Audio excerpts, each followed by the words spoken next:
following program is a presentation of AT&T Broadband's SJTV. San Joaquin Television. SJTV.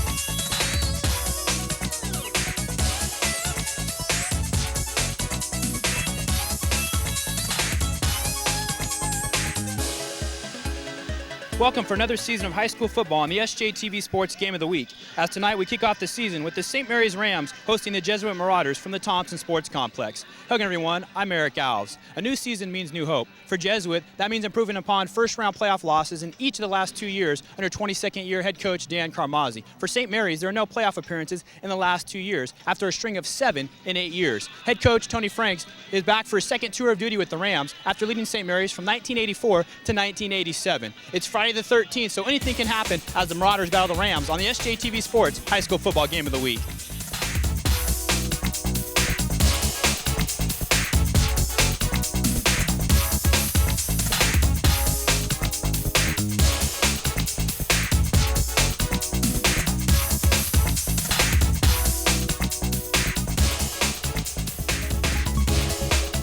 About set to get it underway from St. Mary's. A year ago, the Rams losing their final 2 regular season games, a 6-4 disappointing finish a year ago. For Jesuit, it was a first-round playoff loss to Nevada Union. Now they go from the Metro Conference, does Jesuit, to the Delta League, and of course St. Mary's now goes from an 8-team SJAA to a 10-team SJAA with the addition of Tracy and West. Tony Franks back at the helm for St. Mary's after 12 years as an assistant at UC Davis. He is an alum of this school and led the team to 2 playoff appearances during his first run from 84 through 87. The deep man back for Jesuit is Chris Buck. We'll see him at a tailback position, and the man to kick things off for St. Mary's is Ryan Rogers. St. Mary's in the home green as they go from right to left. Each team will start a junior quarterback in their varsity debut. Jesuit picked by the Sacramento Bee, number 9 team in the Sacramento area, always a power under Dan Carmazzi. So here is Rogers to get things going. A short kick, and just shy of the 30, that is where Jesuit will start. Armand Jackson, the kick returner. So the offense for Jesuit comes out. C.J. Bechet, the junior quarterback. Behind him, it's Chris Buck and Joe Welsh. The receivers are Matt Evans and Jim Henderson. The tight end is a good one, Louis Stanfield. From left to right on the offensive line, it's Gunch, Non, Fry, Green, and Lyons. We'll get to the St. Mary's defense in just a second as Bechet brings the Marauders to the line. 1st and 10 from the 28. It'll be Chris Buck on first down, driven back. The second man to get him was Steve Walton. Also looked like Matt Cordova in there, so the St. Mary's defense, the tackles, Walton and McGinnity. The ends are Gibson and Cordova. And the linebackers in the middle, Cook on the outsides, Gonzalez and Driscoll. The corners, Dixon and Quarles. The safeties, Brunswick and Cohen. After no gain on the play for Buck, it is 2nd down and 10. Motion man this time is Buck. Bechet looking to throw for the first time. Under heavy pressure from John Gibson. Shoots it in the direction of Jim Henderson, and he did get his feet in bounds. Only need 1, of course, in the high school game, and it looks like he will have enough for the first down as well. Up near the 40. And that is a gain of 12 on the reception from Bechet to Henderson. So let's look at the offense again for Jesuit. We ran through it real quick. First completion of the career at the varsity level for Bechet. Jesuit defense, we'll see them in just a bit. 1st and 10, but we have a penalty. Our first flag thrown of the game. We'll get you the officiating crew in just a second. Roger Beeman is the referee. He will make the call. Offsides against the defense of St. Mary's. So a free 5 yards to the Jesuit Marauders. Let's run down the offense one more time. Bechet, the junior quarterback, Buck and Welsh behind him. Evans, who plays everywhere. Then Henderson, who made the last grab. Stanfield, the standing tight end. Gunch, Non, Fry, Green, and Lyons. First down and 5 from the 46. We'll get you the crew in just a bit. Buck, the ball carrier. Looks like Walton blew up that play again. Buck for maybe 2. That'll make it a 2nd down and 3. The referee tonight is Roger Beeman, his 14th year officiating high school football. Back judge is Rich Ricker. The line judge, John Mello. Head linesman, Mike Crittenden. And the umpire is Ron Ratliff. 2nd down and a short 3. Just shy of midfield at the 47 for Jesuit. Opening possession of the game. Bechet has some time. Pass is caught by Henderson up near the St. Mary's 40. Brought down by the corner, Thomas Quarles. But Henderson has 2 receptions. That goes for 12 yards. Both teams want to throw the ball, but in talking with both head coaches, they said they'll have to wait and see with their junior quarterbacks. They'd like the running game to get things going, but Bechet has looked strong here as he is an early 2 for 2, hooking up with Jim Henderson on each occasion, both for 12 yards. 1st and 10, Jesuit at the 41 of St. Mary's. Toss, Chris Buck. Breaks through the line, now has the lane down the sideline, and Chris Buck is gone. Touchdown Jesuit, 41 yards. They strike first. Simple enough play, toss to the left. Buck broke through the line and then outraced everybody for St. Mary's. So Jesuit scores quickly here at the 9:46 mark of quarter. Adam Collins. Collins kicked a year ago, 33 of 37 on PATs and 4 of 4 on field goals. Matt Evans is the holder.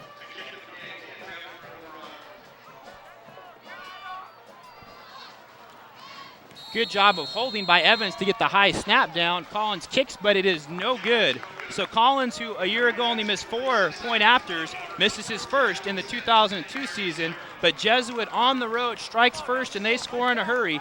41 yards on the ground by Chris Buck on the left side, giving Jesuit the 6-0 early lead. Take a look one more time. Maybe was barely touched, was touched right there, but nobody got good contact on Buck, and then some deceiving speed for him as he just outraced everybody in what was relatively an easy touchdown for him, to be quite honest. So now how does St. Mary's come back after the early touchdown by Jesuit? A 5-play drive, 2 minutes and 14 seconds. And that's exactly what you want to open up your season. Dan Carmazzi has to be very happy on the opposite sideline. Of course, he's had some outstanding teams during his tenure at Jesuit, winning a section championship back in 1995 when J.T. O'Sullivan was his starting quarterback. O'Sullivan, of course, then going to UC Davis. Ironically enough, Tony Franks was an assistant at the time with J.T., and now J.T. O'Sullivan is the 3rd-string quarterback for the New Orleans Saints. And, of course, Dan Carmazzi's last name should sound familiar. His son, Giovanni Carmazzi, of course, drafted by the Niners a year ago and played for them before an injury. There is Collins, the man who will kick off. St. Mary's will get the ball for the first time this season. Jeff Johnson and Roger Brunswick are the deep men. 6-0 Marauders after scoring on their opening possession.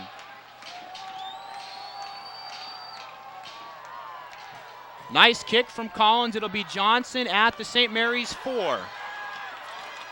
Johnson runs into a wall. Brought down by Dallas Williams, among others. And St. Mary's goes to work on offense just outside their own 20. For St. Mary's, they have a junior quarterback, Andrew Hamill. Behind him, we'll see Jeff Johnson and Luke Masgay, both juniors as well. The receivers, an H-back, is John Lemke. The X is Brunswick. The Z is Quarles. The tackle from left to right, Tozy, Ellis, Harada, Godfrey, and Harrison. From the 22, 1st and 10, St. Mary's, 9:39 to go in quarter number 1. A 3-receiver set with the tight end, no fullback in. Pisano is the tight end. There is Johnson, spins around, and then Louis Stanfield falls on top of him. Stanfield, I mentioned, the outstanding tight end. will also play a linebacker for Jesuit. The Jesuit defense, the down linemen, the tackles, Falatosi, Williams, Catapano, and Green on the ends, Stanfield, Lewis, and Welch. The backers, the corners, Fotopoulos, Rose, and the safeties, Henderson and Buck. A 4-yard gain that time for Johnson. Makes it second down and a long 6. Hamill gets the play from the sideline, brings it into the huddle. Also, you can see he has a wristband on his left arm. And we'll see how often St. Mary's goes to the air. They go in a 3-receiver set again, which Coach Franks told me he would go with often. And St. Mary's has a flag thrown. You would think it's going to go against them. Delay of game. Second flag against the Rams. Took Hamill a little too long to get the play from the sideline and deliver it to the huddle. And so the yards gained by Johnson are lost as Michael Wright comes in replacing Johnson. And it's going to be second and really closer to 12 after the penalty. Second and 12 as St. Mary's comes to the line at the 20-yard line. Clock rolling, under 8:45 to go in the first quarter. Hamill dropped.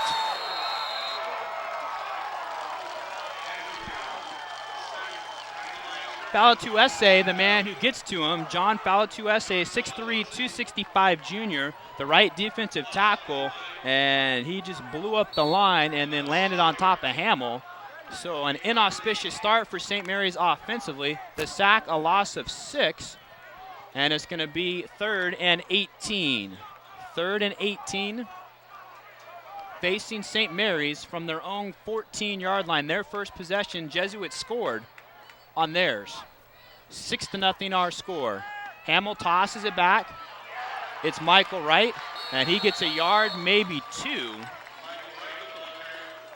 And so it'll bring up a punting situation for St. Mary's. Falatuese in there again, as well as Dominic Green. So a couple of guys on the defensive line. Green at 280, Falatuese at 265. There's Tony Franks, probably not too happy with the way his offense started. The penalty certainly hurting in the sack, adding insult to injury. So the sack and then a yard gain by Michael Wright on his first carry. St. Mary's going to have to punt from the shadow of their own goal line, and there should be excellent field position awaiting the Marauders as the clock approaches 7 minutes to go in here in the first quarter. It looks like St. Mary's maybe doesn't have the proper personnel. They have a late player to the field, Luke Masgay, and a timeout or a delay of game. Delay a game.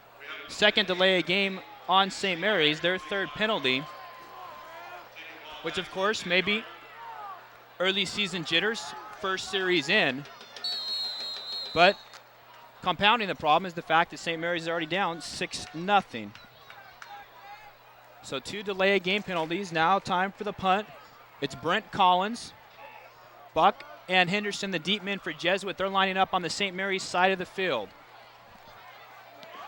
Nearly blocked by Stanfield. Not sure if it was touched, but it's shanked at the very least. Inside the 25, it appears. Jesuit will start. They start at the 22 of St. Mary's. So outstanding field position for Jesuit, the 22 of St. Mary's, and they already lead 6-0 and a chance to go up by 2 scores. A lot of pressure now on the St. Mary's defense. A defense that has 5 returning starters, and I'm just not sure if that was shanked. I don't think Stanfield got a piece of it, though he was awfully close. Clock at 6:43 will roll once the ball snapped to Bechet. Receivers are split, as are the backs. Play action from C.J. Bechet, going for it all, looking for Henderson. Dives, can't make the play. Lawrence Chukwecki in coverage. Outstanding effort from Jim Henderson. Couldn't hold on, and that's the first incompletion for C.J. Bechet. 2 for 3 now through the air for 24 yards. Take a look at it one more time, and just not enough as he laid all the way out. After the incompletion, 2nd down and 10. On the ground, not much doing there. It's the fullback, Welsh. Welsh, the 5'10", 200 senior. He gets across the 20 to the 18, so give him 4. A little better than I initially thought. So we'll say 3rd and 6. 3rd and a long 6 from just shy of the 18-yard line. Important play here for St. Mary's defensively, even though it's very early. Looked like there were 2 men in motion. There are flags now. Bechet rolling to his right, directing traffic, throwing, caught by Evans. Takes out our cameraman, Sean Schrock. He does save the camera, which is always important. But it looks like this one may come back. There are 3 flags on the field. And to be honest with you, it looked like Jesuit had 2 men in motion twice. So let's see the call from Roger Beeman.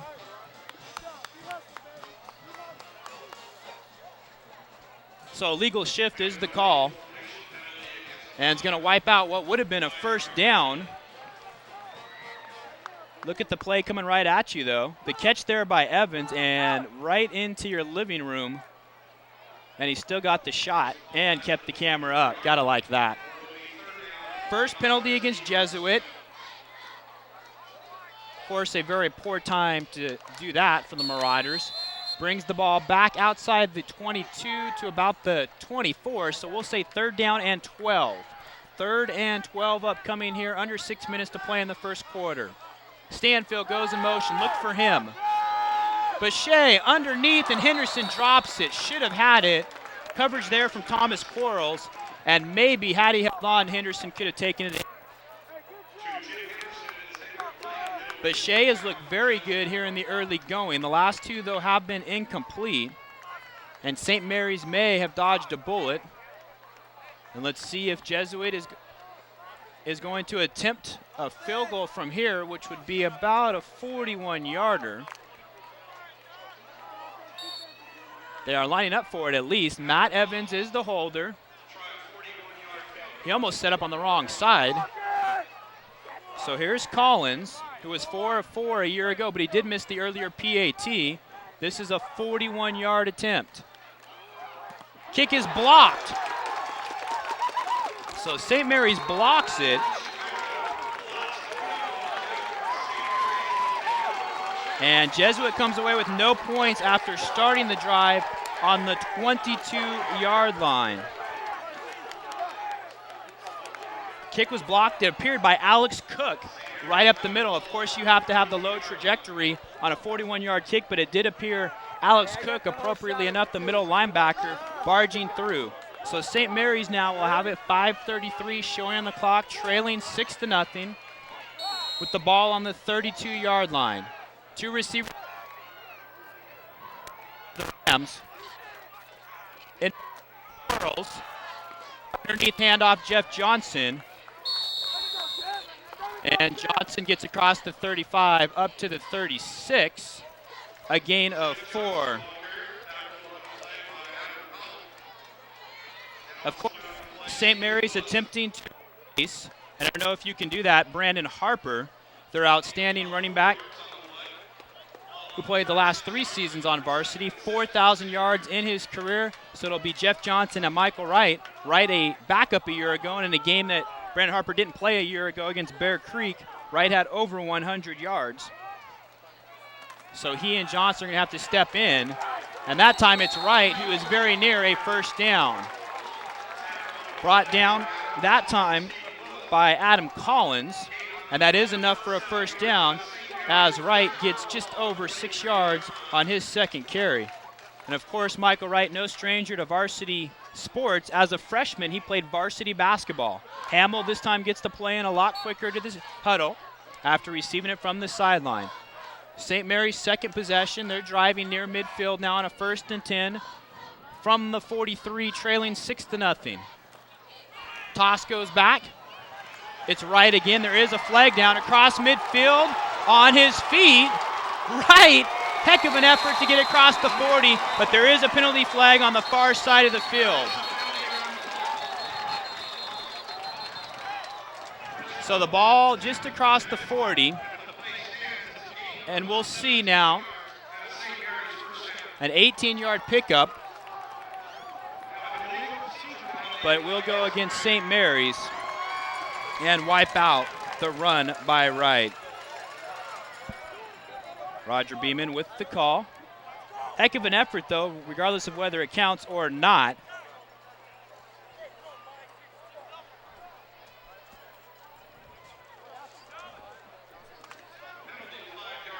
And it'll bring St. Mary's back to the 38. And it'll be a first down and 15. First and 15 from the 38.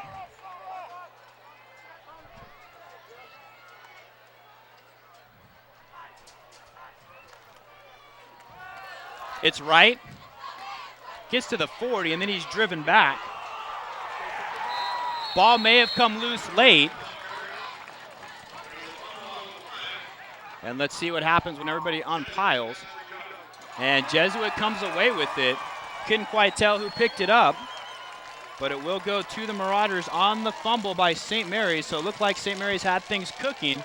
Then they have the procedure call to negate the long run by Wright, and then the fumble. We'll see it one more time.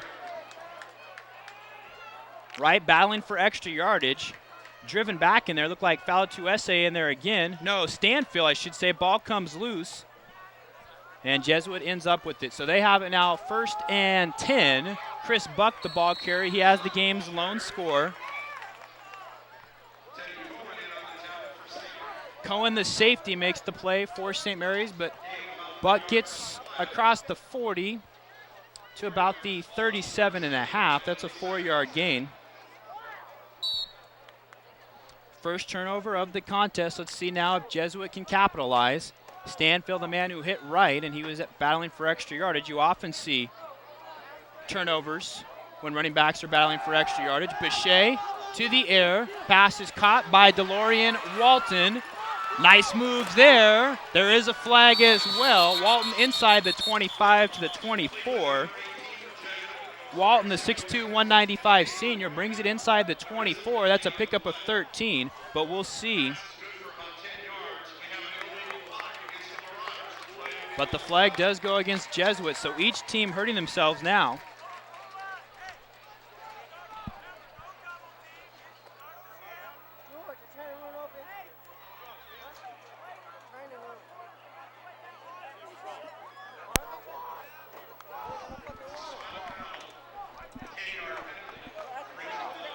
So not only is the reception by Walton negated,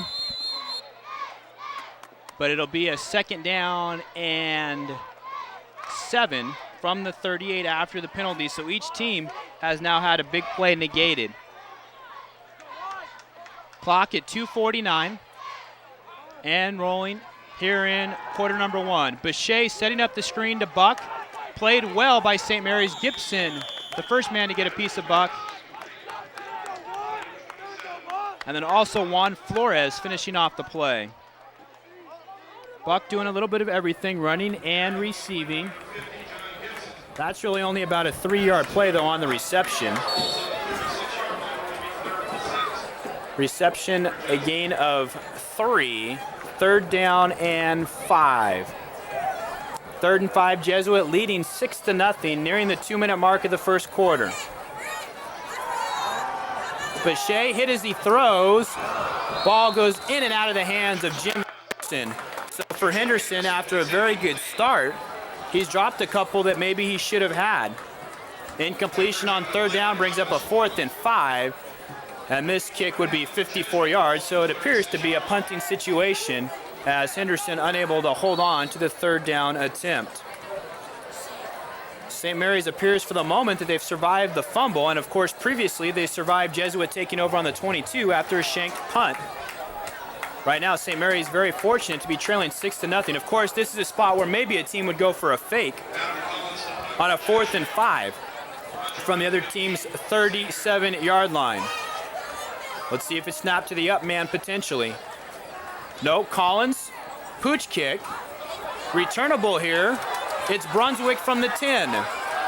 Brunswick gets it up near the 20, and that's where St. Mary's will have it after the punt, and St. Mary's has to feel very fortunate to be down just 6-0. They have the ball at the 20-yard line, their own, with 1:53 to go in the first quarter.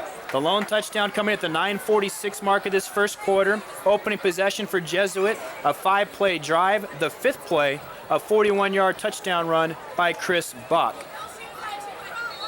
Here comes St. Mary's to the line with 3 receivers. We've seen them go with 3 receivers, I believe, on every play so far. One set back behind Hamill. It's Jeff Johnson. Hamill rolling to his left, throwing over the middle, nearly intercepted. Brunswick, the intended receiver. Defenders everywhere. Fotopoulos, Henderson, and also Stephen Lewis, the middle linebacker. Dangerous throw there for Andrew Hamill. Brings up a 2nd down and 10. So St. Mary's trying to go to the air for the first time, and they do so unsuccessfully. Coach Frank's wanting to maybe bring Andrew Hamill along slowly and then let him get into a groove. 2nd down and 10 after the incompletion from the 20-yard line for St. Mary's, their own. Looked like Hamill may have kept it. Running backs very tightly bunched that time. Short gain, and Hamill did keep it. Not sure if that was the design. Not even a full yard, maybe a half a yard gain from the quarterback. So it's 3rd and 9, and about 9.5 for St. Mary's. There is Andrew Hamill. A year ago, of course, Jimmy Blody, the senior quarterback for St. Mary's, he is graduated, and it's up to Hamill. The last 6 years, St. Mary's has just had a 1-year senior quarterback. Chance now for Hamill as a junior to be quarterback for 2 years. Throws it back to Brunswick, and Brunswick started to run before he ever caught the ball. Closing fast were Buck and Matt Evans. So 2 incompletions and just a yard gain, not even a full yard gain on that possession for St. Mary's, who has struggled here early on offensively, though their second drive was moving along rather smoothly until the penalty brought back the 18-yard run from Michael Wright. So Brunswick started to take off before he had secured possession. Of course, it's the first game, the first quarter of the first game, so you'll start to see that. And Brunswick is a junior, as is Hamill. St. Mary's, all their skill players, with the exception of Lemke and Dixon, are new. Harper, Miles, Tim Vaughn, Chris Schaefer, all gone from last year. A nice job to get the punt away from Brent Collins. And this one much better than his first offering. It goes out of bounds as well, so there is no return. And the ball is spotted at the 46 of St. Mary's. But once again, Jesuit does start on the St. Mary's side of the field with 57 seconds to play in the first quarter. The field position has been outstanding.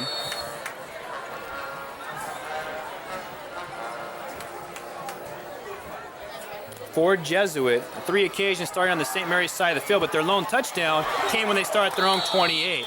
Pass went off of Matt Evans. Teddy Cohen there, a little too far away to come away with the pick. Chris Rose there on the coverage along with Lawrence Chukwiecki. So each team is stalled now after the first scoring drive from Jesuit on their opening possession. Down to 53 seconds. 53 and 2/10 seconds. Eric Alves with you from the Thompson Sports Complex, Sanguinetti Field on the St. Mary's High School campus. On a 2nd and 10 from the 46 for Jesuit. Maybe a delay of game, we'll see. Flags on the field, and that is the call. Delay of the game has been a popular penalty tonight, and of course neither team quite in rhythm yet. You have scrimmages, but it's nothing like the real thing under the lights with the fans in the stands.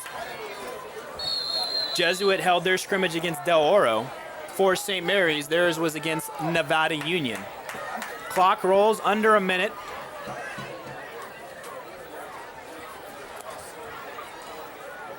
Next week, Jesuit against Christian Brothers at Hughes Stadium. They call it the Holy Bowl. St. Mary's at Franklin. Flag flies before this one snapped, or as it was snapped,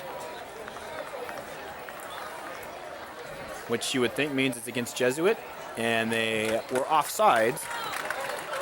Penalties starting to pile up now. 8 combined. Roger Beeman and his crew have been very busy, but you would expect that, of course, in the first game of this season. Hard to tell, but there are 33 seconds left as the clock rolls here in the first quarter. Boucher goes under center on 2nd and 20. Bad exchange there. Boucher keeps it, and he is dropped. Cordova back there. And also John Driscoll. Driscoll, the man who got to Boucher. Driscoll, a starter a year ago. He's a 6'2", 220 senior. And it looked like a ball that Boucher wanted to hand off, and he and his running back couldn't hook up. So that is a loss again on the play. That ends quarter number 1, 6-0, Jesuit on top. And Jesuit will have a 3rd and very long situation upcoming when we start quarter number 2. It'll be 3rd and about 28. To start the second quarter after 6-0 Jesuit on the 41-yard touchdown run from Chris Buck. 9:46 of the first quarter. That was the game's opening drive, so Jesuit looked like they were going to run all over the place and looked very polished in their first offensive possession.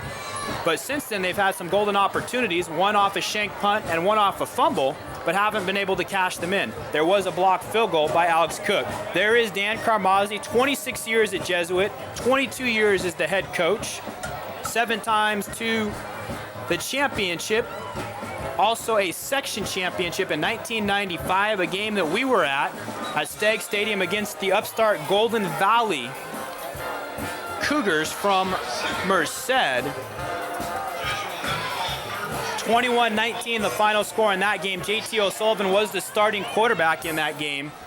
Late in the contest, Golden Valley went for 2 off an extra point attempt with the swinging gate, did not get it, and Jesuit gave the school and their coach the section championship back in 1995.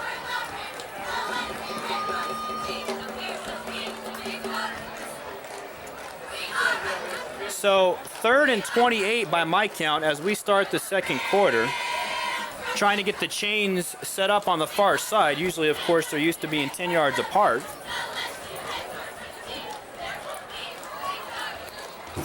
So it'll be 3rd and 28. Line of scrimmage for the Jesuit Marauders is their own 37. Possession number 4. For Jesuit, 1 touchdown to show so far, a blocked field goal and a punt. St. Mary's, though, kind of hanging around. Have to give a lot of credit to their defense considering the positions they've been put in here early on. Long way to go for the Marauders, nearly 30 yards. They'll go the easy way on the ground. Matt Cordova, outstanding play there from a defensive end as he brings down Armand Jackson. Jackson gets 3, but of course, Jesuit needed 28 to pick up the first down. Just didn't want to turn it over there. And now an opportunity to punt and maybe try and pin St. Mary's back deep in their own territory again. Second punt for Adam Collins upcoming. Late player onto the field for Jesuit. Now it appears they have the required 11. Brunswick at the 34 for St. Mary's to return. Collins, high, long kick, may not even be returned. It will not, a sideways bounce. And it will end up at the 10-yard line. Outstanding job there from Adam Collins. A 39-yard punt with no return. And St. Mary's once again has poor field position. This time they start at the 10. So far, St. Mary's has started at the 22, the 32, the 20, and now the 10. They're going in the wrong direction, but they only trail 6-0, which is the most important factor for them.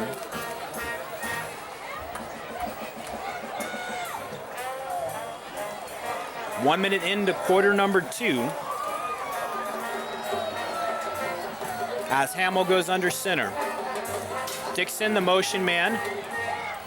Jeff Johnson, nowhere to go as he's knocked out of bounds by Matt Evans.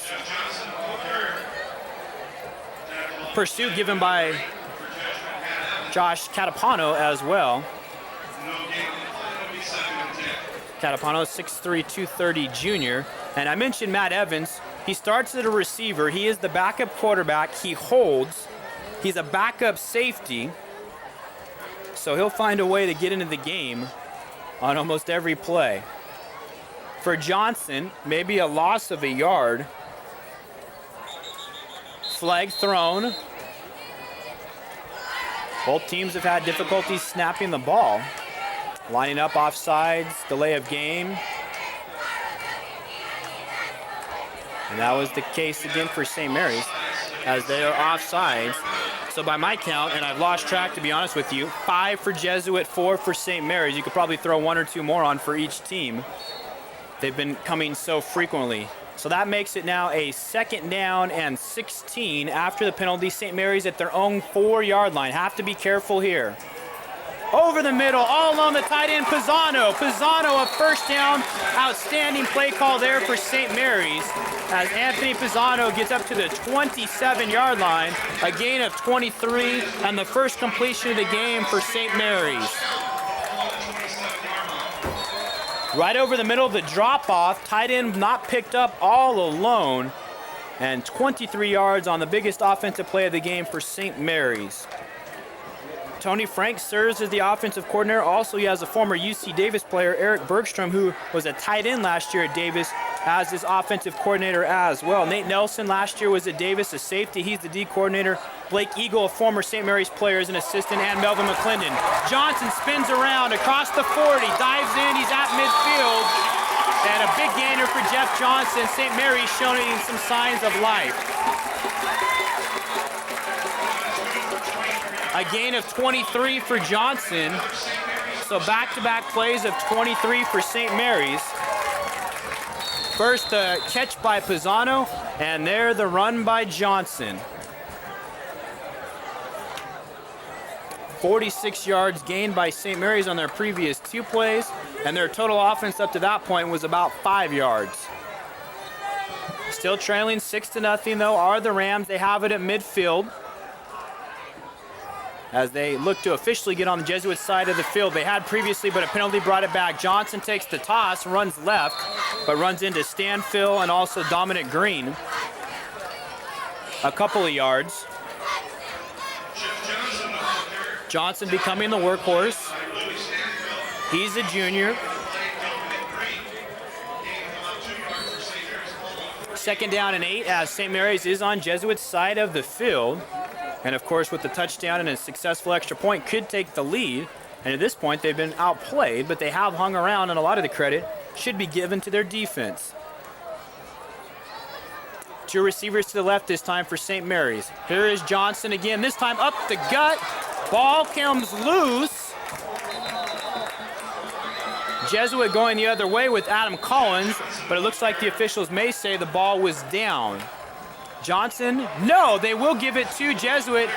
And off first glance, that does appear to be the right call. We'll see if we can pick it up again. Johnson was near a first down, picked up about 8 yards, fighting for more, and you see it stripped. Let's look for his knees. Good call by the officials as it's pulled out by Collins, and he recovered it.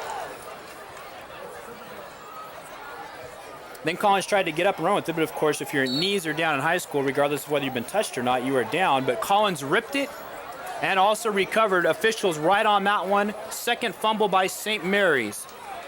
1st and 10 for Jesuit from the 42. Pass short in the direction of Henderson, as it has been many times. But St. Mary's, 2 separate drives have looked quite promising, and they have fumbled. Once by Wright and once by Johnson. Jesuit, though, yet to capitalize on the first turnover. We'll see what they do here on turnover number 2. After an early start, when Bechet was 2 of 2, he's had a couple receivers drop passes, but he's only 1 for his last 6 after starting the game off 2 of 2. 3 for 8 to this point. 2nd down and 10. Mike Frazier hit in the backfield and is dropped by Alex Cook. Cook, the middle linebacker, a 3-year starter, also the man who blocked the field goal. And the St. Mary's defense has been very, very good here early on. A loss all the way back to the 34, a loss of 8, third down and 18, as Cook read that beautifully on the first run from Mike Frazier. Third and 18, under 9 minutes to go in the first half. Chris Buck up the middle, a burst of speed, but he only gets back to the original line of scrimmage, maybe a yard or two more, so 10 gained on a third and 18. There is a flag in the secondary as well. The linebackers Cook and Gonzalez double up to bring down Buck, but we will wait and see in a penalty-filled first half, but I'm guessing across the area there are many games that were penalty-filled. So a hold the call, and it's actually against St. Mary's. In the secondary, which is surprising on a running play, maybe a receiver blocking downfield that was held. And so what looked like maybe the end of a Jesuit drive, that was the end of the run. The hold was much further downfield, I should say. So that does give a first down to Jesuit, a crippling penalty right there. On a third and 18 with the run and the hold, give the first down to the Marauders, and guess what? They're back on St. Mary's side of the field, and that St. Mary's defense has been on the field for an awfully long time here in the first quarter plus. Under 9 minutes to go in the half, 6-0 Jesuit. A flag again. The fans getting a bit anxious, but if the infractions are occurring, got to throw the flag. There's Roger Beeman. Offsides the call, this time against Jesuit. So it makes it a first down and 15 back on the Jesuit side of the field at the 49-yard line. Mentioned other games going on. Last night, Sierra at Modesto High School, a game played at Downey, victorious 20-6 in what really was the season opener. Of course, everybody else playing tonight. Series is at Manteca, East Union at Bayer, also a game played at Downey, so a couple of the VOL schools. We'll get through the SJA slate in just a bit. Bechet, three-step drop out to Henderson in the flats, caught, but a good tackle by Thomas Quarles, the transfer from Sierra, who played varsity ball last year as a sophomore. Henderson gets 6, just across the original line of scrimmage to the 44. And it breaks that streak of Henderson not able to hold on to the ball. He picks up 6. Nice tackle there by Quarles, but makes it a second down and 9. So Jesuit just getting a little bit back. Actually got the whole offsides penalty back, but still have 9 yards to go. Under 8 minutes to play in the first half. From the 44, Chris Buck has the game's touchdown, breaks a tackle, has the first down across the 35. Down near the 33-yard line, a gain of 11 for Buck. Buck picks up 11, fought off 2 tacklers near the 37 right there, stayed on his feet, and fought for the first down. So Jesuit picking up a third and 18, and then a first and 15 here is converted with 2 plays. As they try and wear on that St. Mary's defense, we have a timeout called by Jesuit, the first taken by either team here in half number 1. And really this will probably benefit the St. Mary's defense that has been on the field for a long, long time. So Dan Carmazzi, the head coach, out to talk with Jesuit. For St. Mary's, it looks like their defensive coordinator, Nate Nelson, who was an All-American strong safety at UC Davis last year.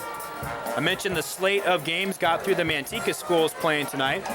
Other SJAA games: Galt at Bear Creek, Downey at Tokay. Many consider Tokay to be the favorite heading into the season. Stagg is at Foothill in the Bay Area. Lodi at Sheldon, that's an Elk Grove school, Sheldon. Franklin is at Grant, maybe the best team in the section. Certainly one of the top 2 or 3 teams in the section is Grant, although Franklin will be one of the better teams in the SJAA. West is at Deer Valley. Los Banos at Tracy. Of course, Tracy back in the SJAA after being in the VOL. Los Banos, a VOL team. And then Linden is at Ripon, or Estemba at Brookside Christian tomorrow, as Brookside Christian now in the Southern League after playing last year in the Mother Lode League. After the timeout for Jesuit, they have it a 1st and 10 from the 33 of St. Mary's. Jesuit leading 6-0, but they've had a couple of opportunities to add more. Play action. Bechet all alone is Frazier. He has the first down, cuts inside, across the 20, inside the 15, and Mike Frazier down to the 14-yard line. Nicely designed play there. The play action to the fullback Welsh. And then the big pickup of 18 with Frazier making some nice moves along the far sideline. So Jesuit going with the high percentage plays. And they're knocking on the door again. Ball actually spotted at the 15. First and 10 from there, so 17 yards on the reception from Mike Frazier. A lot of different weapons for this Jesuit team. Evans, Stanfield, haven't called his name much on offense. Keeper by the quarterback, Bechet, ball is loose. Looks like maybe St. Mary's has it. We'll see what happens at the bottom of the pile. Bechet fighting for extra yardage. Ball came out. Now it looks like Jesuit's pointing their way. We'll have to see as the players on pile. St. Mary's pointing their way. Now they're jumping up and down. And the officials point that way as well. John Gibson had it. Let's look again. Ball comes loose from Bechet. A chance right there for Catapano. He couldn't get it, and Gibson hops on it for St. Mary's. So the Rams defense strengthens just shy of the goal line and saves themselves from being down 2 scores. At the 7, their own St. Mary's has had a horrible field position, but at least they're only down 6-0. I'm sure that's what they're thinking. Looked like Johnson, the ball carrier.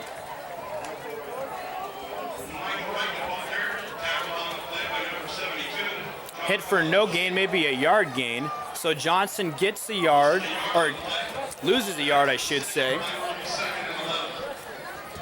Johnson loses a yard, second down and 11. A very good defensive line for Jesuit with the big bodies up front. Second and 11, nearing the 6.5-minute mark of the second quarter. 6-0 the score. Jesuit on top of St. Mary's. They scored on the opening possession of the game. We've seen no scoring since. Hamill with time goes on the slant. Brunswick has it and has a first down as well as he gets up to the 24. Brunswick takes it 18 yards on the pitch and catch. And St. Mary's now looking to be a little more in sync on offense, and it was kind of an abbreviated slant. Ball spotted now at the 23, so we'll say 17 yards on that reception by Brunswick. He too is a junior, so a lot of things boding well for St. Mary's in the future with so many junior skill players. First and 10 at the 23 for the Rams. Hamill under a rush. Now he'll tuck it down and run. Nifty move, gets a block from Brunswick, and that's a first down as he's bumped out of bounds by Chris Rose. Hamill gets up to the 35, a gain of 12. Good decision there from the junior. Nobody was open and he was running out of time. Dominic Green closing in. Hamill then, nice move there. Look at Brunswick 11 with the block. Takes out a backer and then gives the first down to his quarterback, Andrew Hamill. 4 seconds above 6 minutes. St. Mary's looking for the equalizer and then potentially an extra point that would give them the lead. First and 10 at the 35, their own for St. Mary's. Hamill over the middle, the tight end Pisano loses it. Pass is intercepted, or was it trapped? The officials say it was trapped. Chris Buck, the man back there in the secondary. Here's Hamill throwing, looking for his tight end, and let's see if Buck picked it off the ground. Did not. Officials continue their flawless night. St. Mary's dodges the bullet though. Buck a half step away from picking it up. A little too hot for Pisano to handle. After the incompletion, second down and 10 at the 35. Clock stop, 5:54 to go in the half. Setting up the screen is Hamill. Brunswick has to go high to catch it, and he's dropped by Chris Rose. Took too long to develop, and it was floated too high. So the completion loses 2 yards. You could tell St. Mary's was doing it, the screen, as they let the defensive lineman come through, but Brunswick had nowhere to go. Well read by Chris Rose, the corner. Puts St. Mary's in a third and long, 3rd and 12. from their own 33. 6-0 Jesuit. The St. Mary's defense has really kept the Rams in this contest. St. Mary's has fumbled a couple of times, Jesuit once. Hamill nearly sacked, running for his life. Now he is sacked by John Falatuese. Falatuese has probably been Jesuit's defensive player of the game to this point. His second sack of the night. A loss of 3 and a punting situation. So once again, a promising drive for St. Mary's, not finished off. And you could say that for each team. They've had drives that look like they were going to result in points, but only one has for either team so far. And that play broke down in a hurry for Hamill. Lucky to hold on the ball as well as Falatuese brings him down. Brent Collins will punt for St. Mary's. Henderson and Buck stand at their own 40-yard line for Jesuit. High kick, not very far, takes a Jesuit bounce. St. Mary's better cover it, and they do at their own 46. So Jesuit again will start on the St. Mary's side of the field. They've done that all night long, while St. Mary's has started inside their own 20 all night long. Eventually things like that catch up with you. Here come the Marauders looking for a second score in this first half. Probably not going to be thrilled if they go in the locker room only up 6-0. A quick snap, toss to Buck, bounces off a tackle, and then swallowed by a host of defenders, but not before he gets 6. A penalty filled first half, couple of turnovers, and teams just not in sync. You see it from both sides. They have flashes of brilliance. A long pass to Brunswick to play with the tight end Pisano, a long pass to Henderson, but penalties have also brought back some plays for each team, which of course is to be expected when you have 16, 17, and 18-year-olds in their first varsity game or their first game of the year for that matter. 3 minutes, 40 seconds, clock rolling, 6-0 Jesuit. Welch, the fullback. McGinnity got to him first. Forward progress gives Welsh 2. McGinnity also joined by Cordova on the tackle. Third down now. And 3rd and 3 here for the Marauders. Now in the Delta League with Elk Grove, the defending Division I section champion. Florin, Folsom, Franklin of Elk Grove, who's coached by Mike Johnson, former head coach at Lincoln. Laguna Creek, St. Francis, Sheldon, and Valley. 3rd and 3. Buck will be close, but appears to be just shy.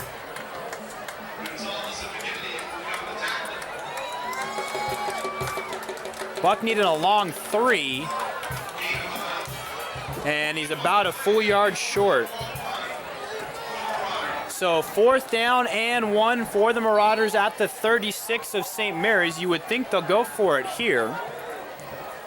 Play brought in to Boucher by Chris Rhodes. Out goes Jim Henderson, in comes DeLorean Walton.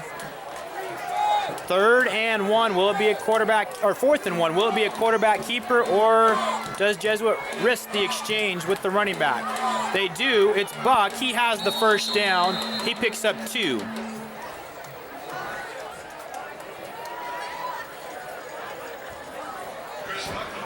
Chris Buck, the man with the touchdown tonight, he has been the workhorse for Jesuit.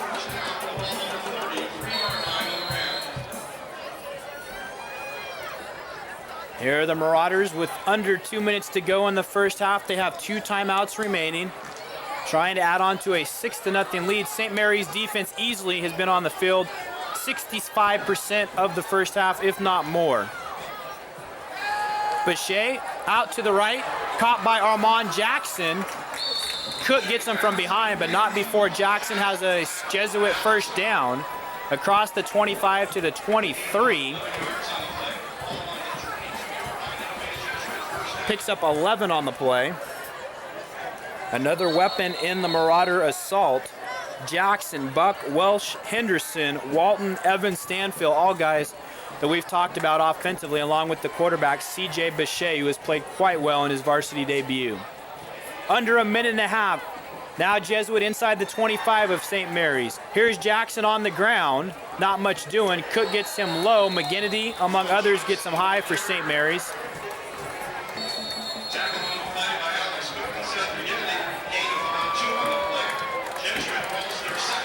Timeout taken by Jesuit. They have 1 remaining. Clock stopped at 1:13. Has really no gain on the play for Jackson. Will bring up a 2nd down and 10.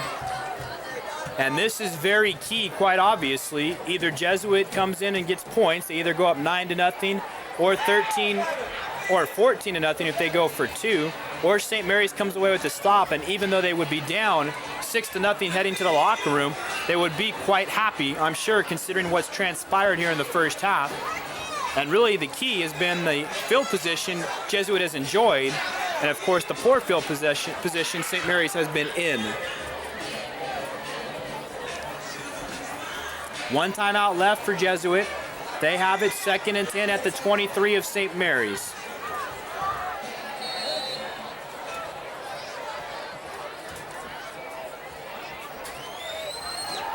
In trouble is Bechet, drops it off to Buck. Buck tries the middle of the field. Alex Gonzalez is there to upend him. Nice play there by Gonzalez, the 5'6", 160 senior, to bring down Chris Buck, who seemed to have a lot of green grass, but only ends up with 2 yards on the reception.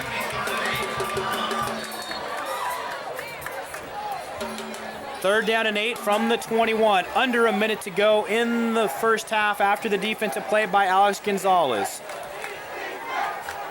Bechet hit as he throws, overshoots Walton. That's because he was taking a shot from Cordova and Alex Gonzalez. So Gonzalez comes up big on the last 2 plays for St. Mary's. And it would be about a 38-yard field goal from where the ball rests right now with 36 and 4/10 seconds to go in the half. St. Mary's probably even happy to hold Jesuit to a field goal right here. Remember, they blocked the previous attempt. Adam Collins, the man to try and boot it through the uprights. So it is a 38-yarder as Evans will put down the hold at the 28.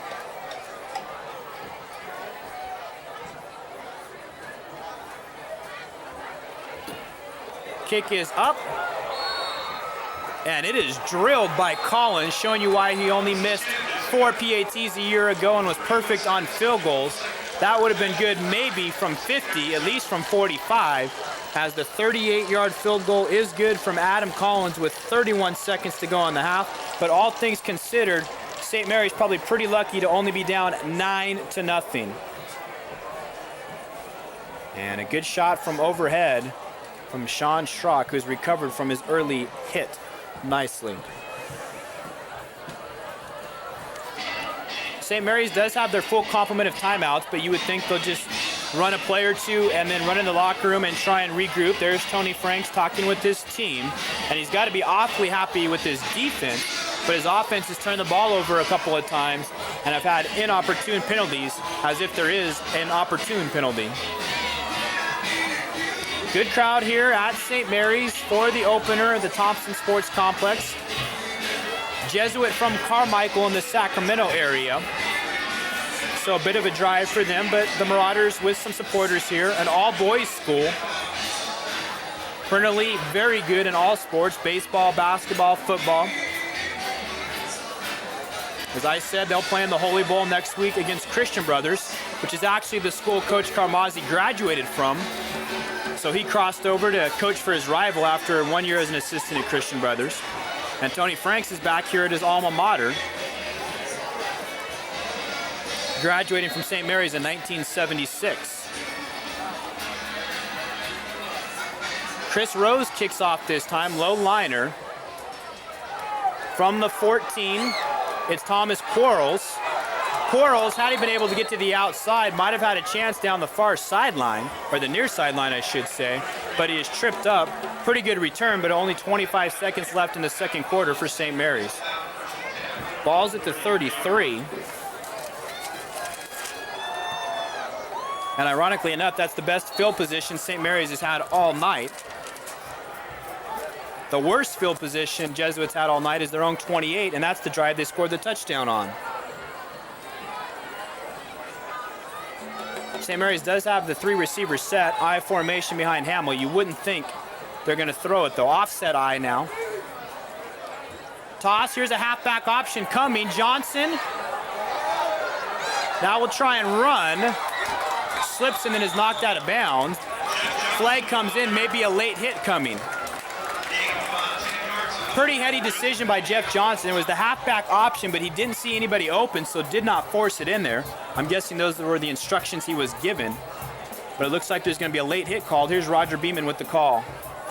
It is a personal foul, late hit on Jesuit. So still just 15 seconds left, but now all of a sudden, St. Mary's is up to the 47 of Jesuit. And you can see hit well out of bounds was Johnson by Peter Fotopoulos.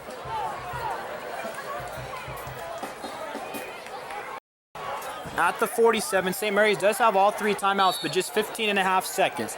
They can use the middle of the field, but will immediately have to call a timeout. Hamill, sacked. And that may do it for the half. Dallas Williams in there. And also Josh Catapano. Timeout taken by St. Mary's with just 8 seconds left. Third time Hamill's gone down tonight. Loss of 4 on the play. This time Coach Frank's in there to talk with his offense. He played at UC Davis from 81 through 84, so not only able to coach at his high school alma mater, but also at his collegiate alma mater. And of course, many of you know UC Davis, very good Division II year in and year out. Lost their opener though a week ago to number 1 ranked Grand Valley State. Clock stopped at 8 3/10 seconds. Probably a play here where you're going to have to throw it far down the field, hope for a tip maybe, hope for a DB to fall down. And I'm guessing the safety, Henderson, will be 20 yards beyond the line of scrimmage. He's walking backwards now at the 36. He's about 15 yards from the line of scrimmage right now. Fotopoulos is deep too as well at a corner position. 8 seconds to go, maybe the last play of the half. Hamill, let's see his arm strength right here. Tries to go underneath. Was that picked off the ground by Brunswick? Incomplete. And that is the half. The siren goes off here at the Thompson Sports Complex. The teams head to the locker room. Jesuit with the 9-0 lead on the road. A 41-yard touchdown run from Chris Buck on the game's opening possession.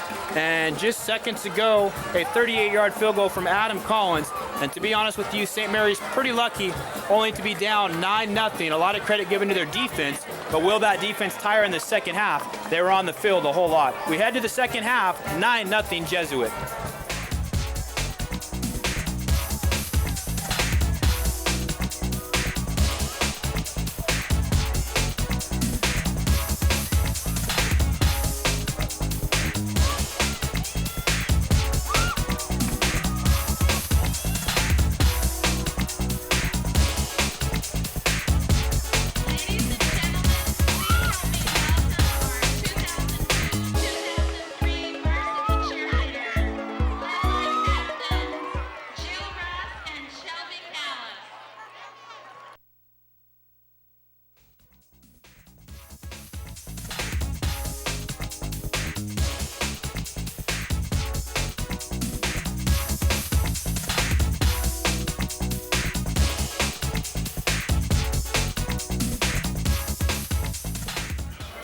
About set to start the second half from the Thompson Sports Complex. 9-0 our score in favor of Jesuit. St. Mary's, however, will have the ball to start half number 2. Each team with 6 possessions in the first half for Jesuit. A touchdown, a field goal, a blocked field goal, a fumble, and 2 punts. For St. Mary's, 3 punts, 2 fumbles, and the end of the half. 7 penalties unofficially against Jesuit, 5 unofficially against St. Mary's, and St. Mary's has been sacked 3 times.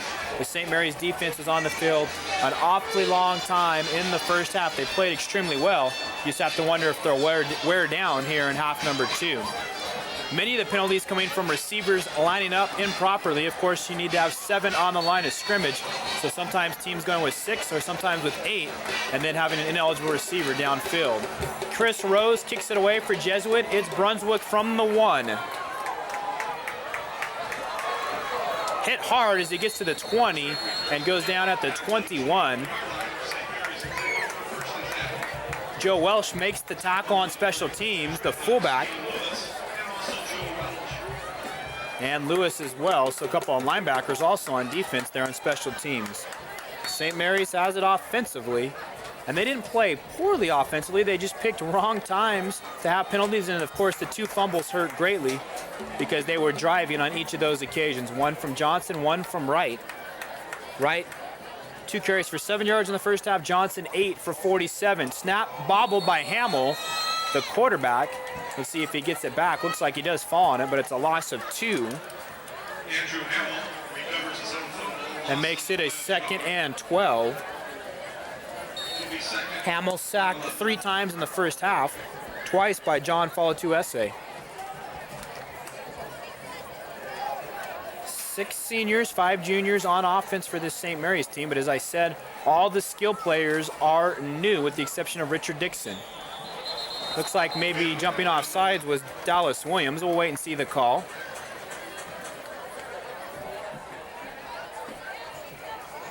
And it is offsides on the Marauders.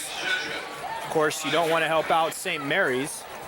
Struggling to score points, have yet to score points, but there's a free 5 yards. And it's going to be 2nd down and 6 after the penalty.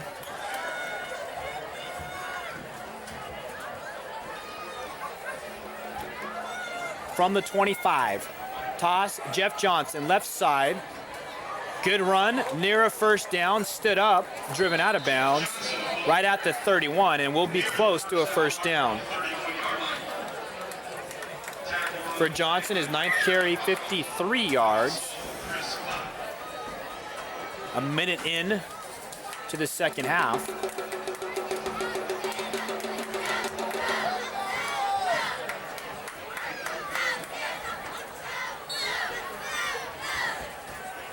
And just shy of the first down.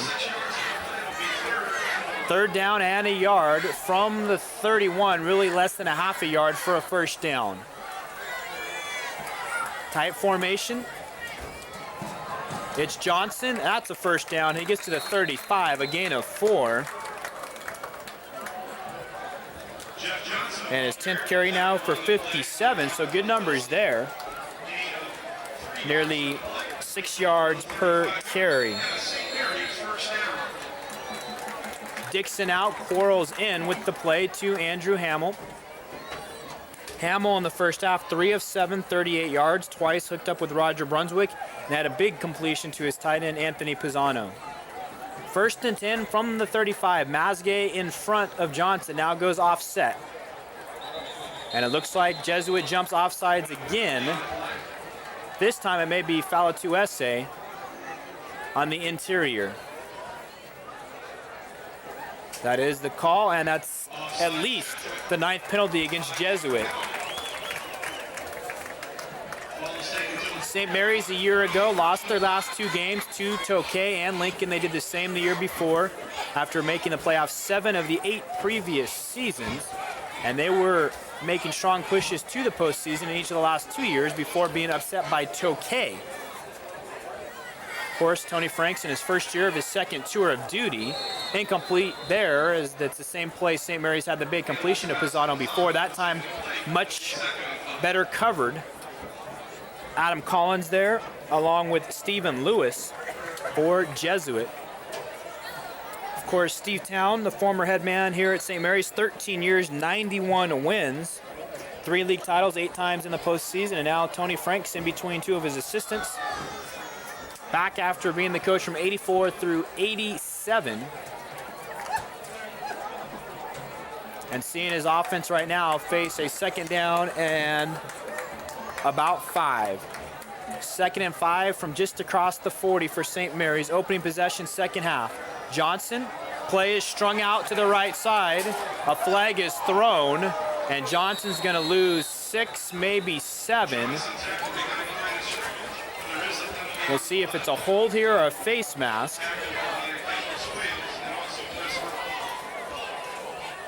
So a hold is called. Let's see if we can pick it up. And it's right there as Collins had his leg. In fact, Collins was tackled 44, the defender. So that goes against St. Mary's.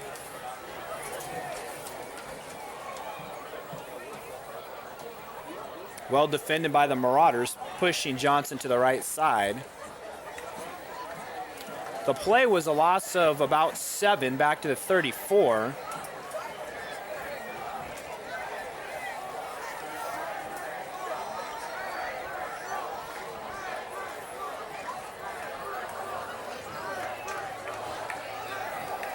And St. Mary's back to the 24-yard line.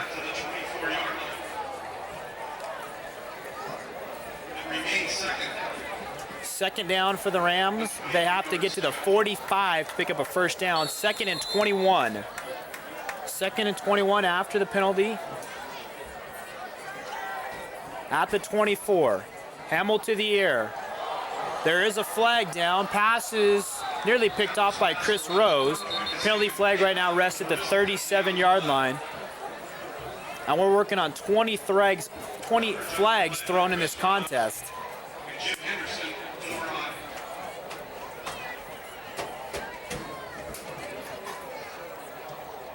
Holding the call, this time against Jesuit in the secondary. That's 10 now against the Marauders. Not sure where the holding was at. That's where the flag was thrown. You saw the receiver tight end Pisano. The holding wasn't there with Rose and Brunswick. It was in the middle of the field, about 10 yards from the line of scrimmage. So now, second down and about 11, up to the 34, I should say, for St. Mary's. They get most of the yardage back after their holding call on the previous play. Second down and 11, clock stopped at 9:20. A long game because of all the penalties. Hamill, complete. Quarles breaks the initial tackle across the 45, and then he goes out of bounds and is right at the first down marker. First reception for the junior. Good grab there, coming right at you, and looking to make the first man miss. Good strength to stay on his feet. Goes out of bounds, and from right there, it looks like he's right at the stick.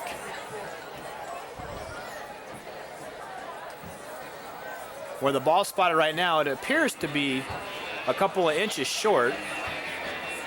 The first down marker looks to be resting on the 45. But the markers are across the field from us. And we will have a measurement, our first of the night. You see there, hard to tell though because Quarles was already out of bounds when his foot went down.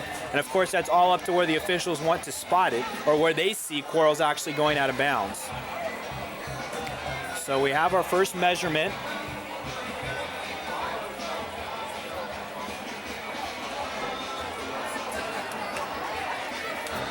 And it is short. And by the spot, it definitely was short. Just so hard to tell where Quarles actually went out of bounds. We'll see it one more time, slowed down. And his foot's in there, but see his left foot is already out of bounds. So it's up to the official's judgment to see when he crossed that plane. In their estimation, it's just short. So it'll be 3rd and an inch or 2. From the 44 and a half.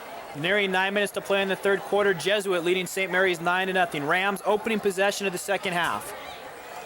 Johnson hit behind the line of scrimmage and then driven back.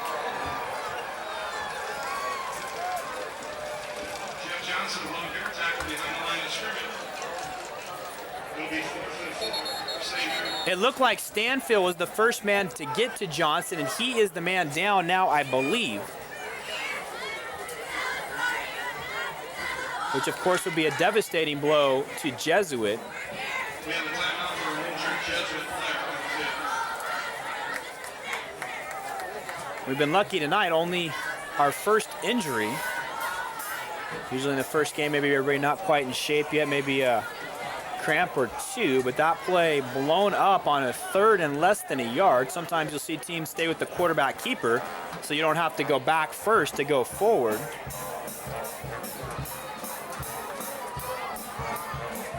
And there's Stanfield standing, so he's not the man down. You see 12 up. It looks like 27, or 21, I should say.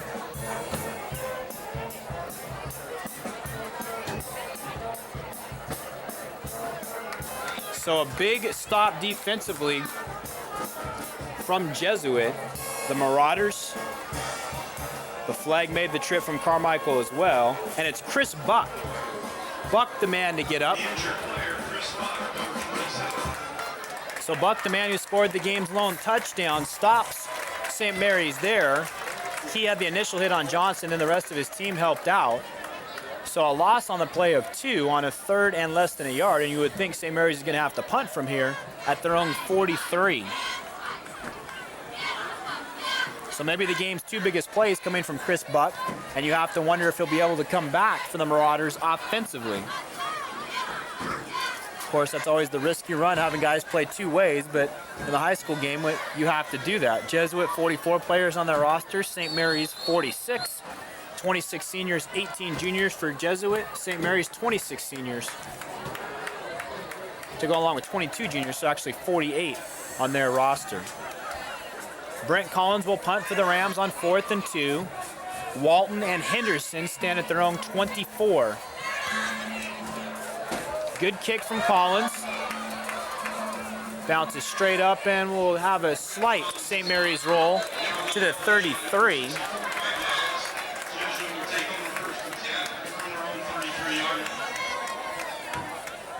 A kick of 24 yards, though, with no return. So St. Mary's first possession goes for naught. Of course, unable to convert on the 3rd, and less than a yard. Big time play from Chris Buck. 8:20 showing on the clock. Jesuit leading 9-0. Now first possession of half number 2 for the Marauders. Boucher throws the direction of Evans. He makes the grab, then brought down by 9 Cook and 99 Steve Walton. A very short gain, 2, maybe 3 for Matt Evans, his first reception of the contest. We'll give Evans 3, making it 2nd and 7. 8 for 14, 65 yards through the air now for C.J. Boucher, the junior quarterback. I think both junior quarterbacks have played well, and Boucher and Hamill. Nice job defensively for St. Mary's to keep it to a short gain. And it's actually 2nd and a very long 7. Welsh, the fullback, hit hard by a couple of defenders, among those Cohen, the strong safety. Also in there, Quarles. Also in on the play. Matt, set the beginning. 8-1. Play will be 3rd and 7. So quickly a 3rd down and 7 after Welsh, the fullback, gets a yard. Line of scrimmage is the 36. Jesuit must get to the 43. Boucher, play action. Has a man open, but overshoots Henderson, who had broken free. Dixon in coverage. Also the safety, John Novella, providing support. So nice job again from the St. Mary's defense. They've only given up 9 points, and easily they could have given up 21, if not more, in this contest. It'll bring up a punt, 3 and out.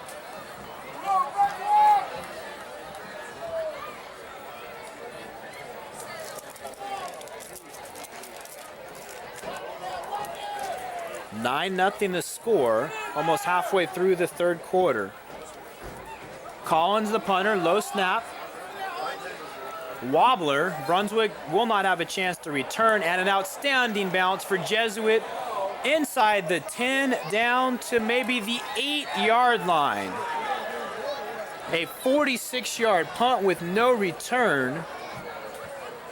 And Adam Collins has been doing a nice job. Remember, he forced a fumble and recovered a fumble at a linebacker position. He's also punted well tonight and has made a field goal. Did have one blocked and also missed a PAT. But Collins getting the job done tonight for the Marauders. As I said, 3 and out.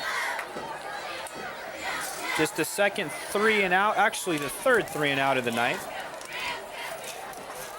Downed by Jesuit and Peter Fotopoulos at the 8-yard line. First down there for St. Mary's, trailing by 9 points. They've yet to get in the end zone. They've yet to get inside the red zone for that matter. New quarterback is in. It's Chris Mendoza. Had to tuck it down and run, and maybe got a yard. Dallas Williams among those corralling him. Also Welsh, double duty. Mendoza, the backup last year to Jimmy Belote, had some spot duty in the game we did against Sierra, a game just after September 11th. In fact, it was 3 days after September 11th. In that game, Mendoza broke his collarbone and did not see action until later in the year, very late in the year, and he is in there trying to jumpstart the offense. Ran for a yard, so it's 2nd down and 9. Mendoza will run it again. Hit this time by Stephen Lewis, the middle linebacker, and Mendoza gets up to the 14, so about 5 gain on back-to-back quarterback runs. So it'll be 2nd down and a long, or 3rd down and a long 4. Ball came out late, but it appeared as if Mendoza's knee had already hit the ground. Mendoza, the 5'9", 160 senior.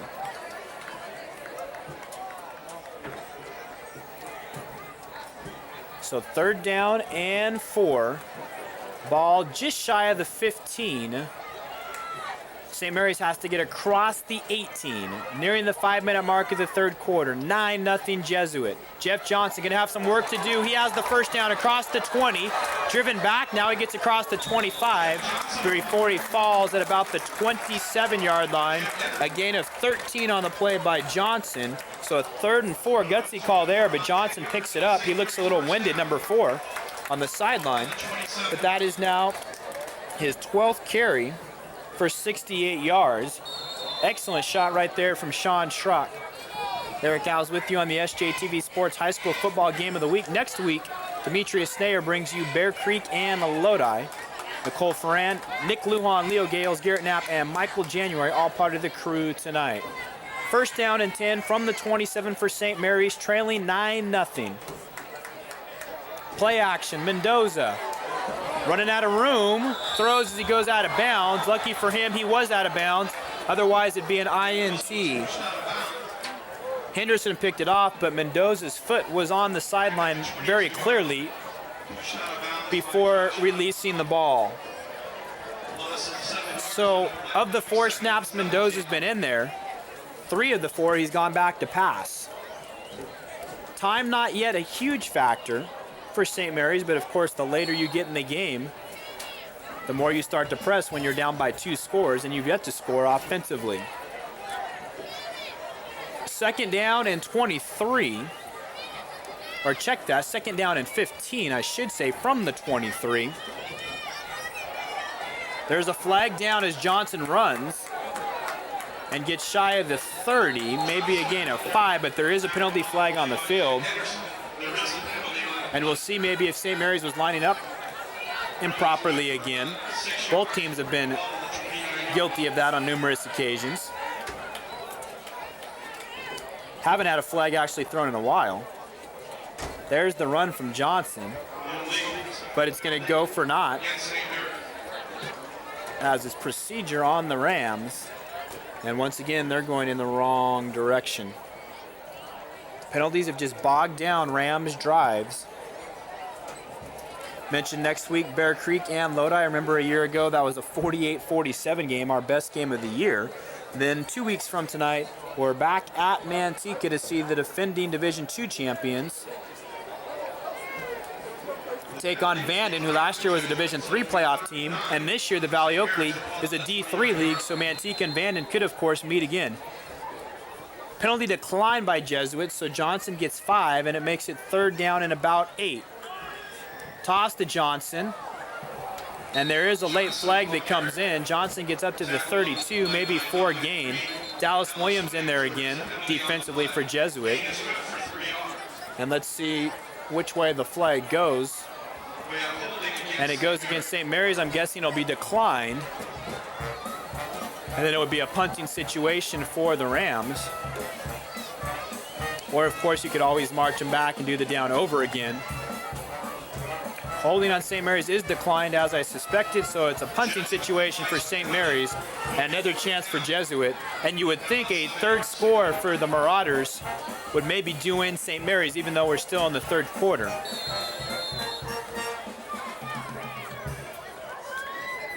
St. Mary's has had the ball twice in the second half. Now this is their second punt. Overall, they're 5th in the contest.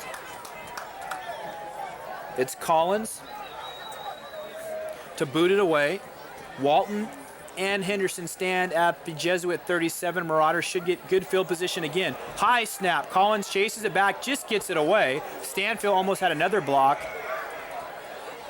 And the bounces just haven't gone the way of St. Mary's. They get a few extra yards, but Jesuit will have it at the 45 of St. Mary's. A 13-yard punt with no return.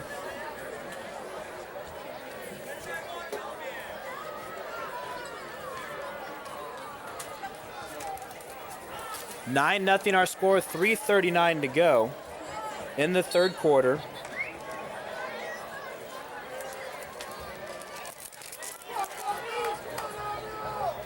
Four times now Jesuit has started on St. Mary's side of the field.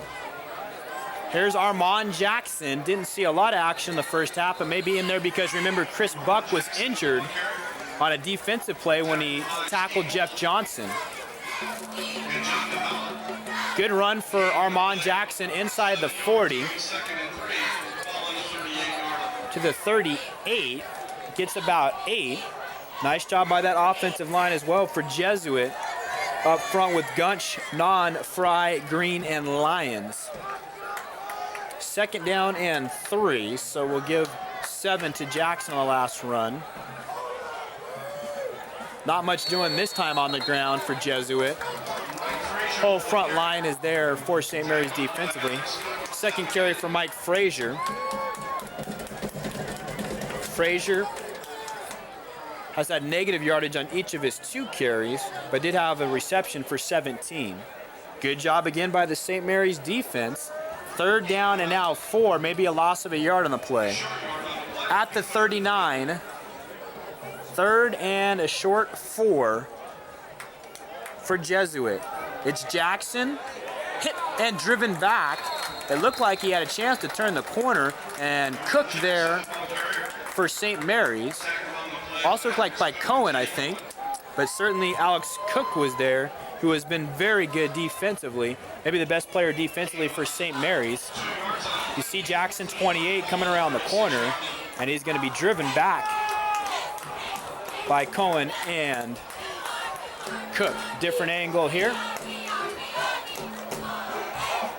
And the end of the play. So it is 4th and a yard. Jesuit to go for. Let's see if the quarterback keeps. No. It is going to be very, very close. Frazier runs it. Or check that.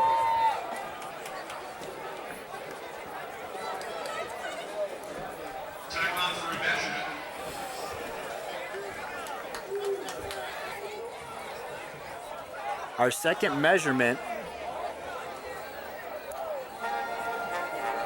The first down marker is right on the 35, and that's where the ball is. It was 4th and a yard. Very close play.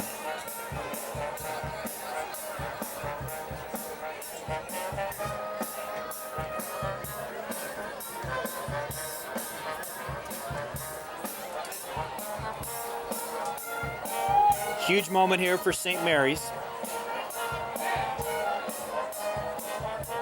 Awfully hard to tell, but maybe a link or 2 short, if that. A link or 2 short, if that, for St. Mary's, and the defense does it again. Has the ball turned over on downs here at the 144 mark. The band liked it. As do the fans here, but now St. Mary's needs some offense, so 4th and inches is done with because of the stop by St. Mary's, and the ball goes over to the Rams on a 1st and 10 from the 35. 1:44 to go in the third quarter. Jesuit leading 9-0. Hamill back in there. Mendoza was in for a series. Here comes the middle screen. Brunswick going the wrong way. And for the second time, that middle screen will lose yardage. If run properly, it can be devastating. And of course, St. Mary's used to run it so well a couple of years ago with Drew Medina and last year with Corey Miles. But on 2 occasions, Brunswick's had to go back for the ball, and he loses a couple and actually more like 3. So on 2 occasions, that middle screen has lost yardage.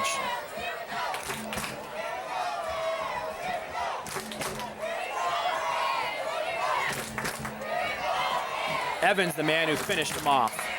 Timeout taken by Hamill. Looked around, didn't like what he saw. First taken here by the Rams. There's Andrew Hamill. Started the game, was just out the last series. And the St. Mary's offense just has been unable to get much going. The few occasions they've had, they've either fumbled or come away with the penalty. And Jesuit, really offensively, they should have a lot more than 9 points, but the St. Mary's defense has turned them back. And it looks like, at least for now, Chris Buck is out. He wasn't in offensively that last series. Buck, the man who scored the lone touchdown in the game, a 41-yard run on the first possession of this game. But he was injured on a defensive play when he stopped Jeff Johnson short on a 3rd and 1. And then Armand Jackson and Joe Welsh had to run the ball the last time through, and Welsh was stopped on the 4th and 1. Clock stopped at exactly 1 minute. Of course, this year in the SJAA, 4 postseason bursts. And after the ruling yesterday that Edison is ineligible, it's 4 bursts for 9 teams. After the last couple years, it's just been 2 bursts in the postseason for 8 teams. Jesuit, of course, a Division I team, as is St. Mary's. So teams from the Delta League and teams from the SJAA could and most likely will meet again in the postseason. 2nd down and 13 from about the 32. Johnson, the ball carrier, fumble. Looks like he got it back, though. Johnson had fumbled earlier in the game. This time he gets up to the 37. A gain of about 5. So we will say 3rd down and 8. Johnson lucky to get that ball back. His 14th carry for 73 yards. The game's leading ground gainer. Final 30 seconds of the 3rd quarter. Hamill surveying the field from the quarterback position. Quick drop. Drops it off for Brunswick. That's a 1st down. And then 3 Marauder defenders bring Brunswick to the ground, but not before he picks up about 11, and a St. Mary's 1st down, well executed that time by the Rams. Brunswick now 4 receptions, 23 yards. Final 10 seconds here. Let's see if St. Mary's gets a snap off before the end of the 3rd. Really, Hamill should just let the clock run out. He's hurrying, didn't need to, on 1st and 10. Last play of the 3rd quarter, barring a penalty. Hamill just throws it away. Wise decision there. Brunswick was open on the opposite side of the field, but Hamill couldn't pick him up. So we go to the final quarter of play in the opener. Rams players with 4 fingers up. The defense has been there through the first 3. Will the offense come alive in the 4th as St. Mary's trails Jesuit 9-0?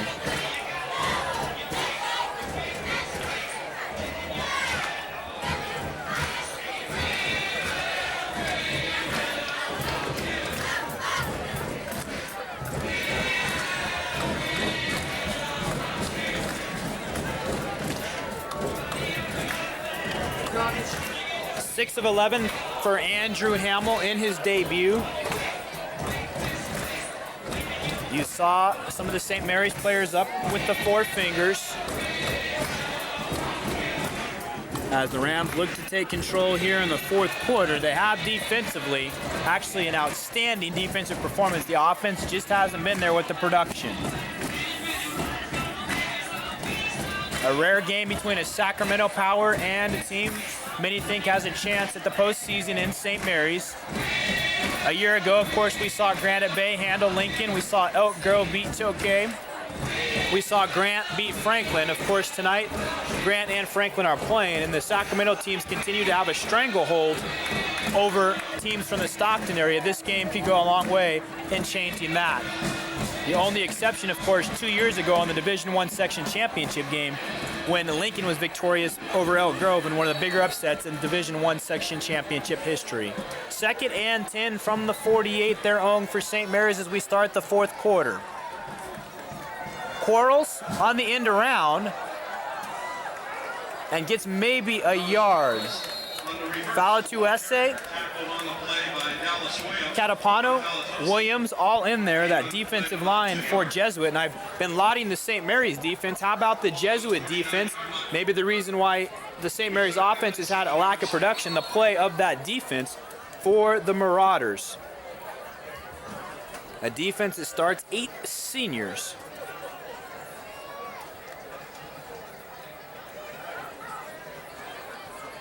Third down now, and 7 after the 3-yard gain from Quarles. At the 49 of Jesuit, probably the biggest play on offense for St. Mary's to this point. Toss back to Wright. He's hit in the backfield and driven back by Joe Welsh. Then he gets help from the rest of his team, but Wright loses a yard or 2.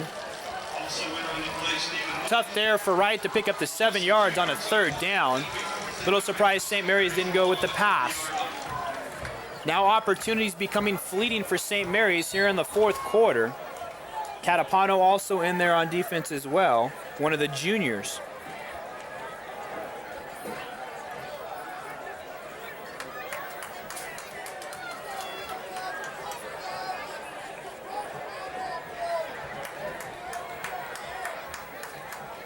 Ironically enough, 3 juniors on the defensive line, so 3 of the 4.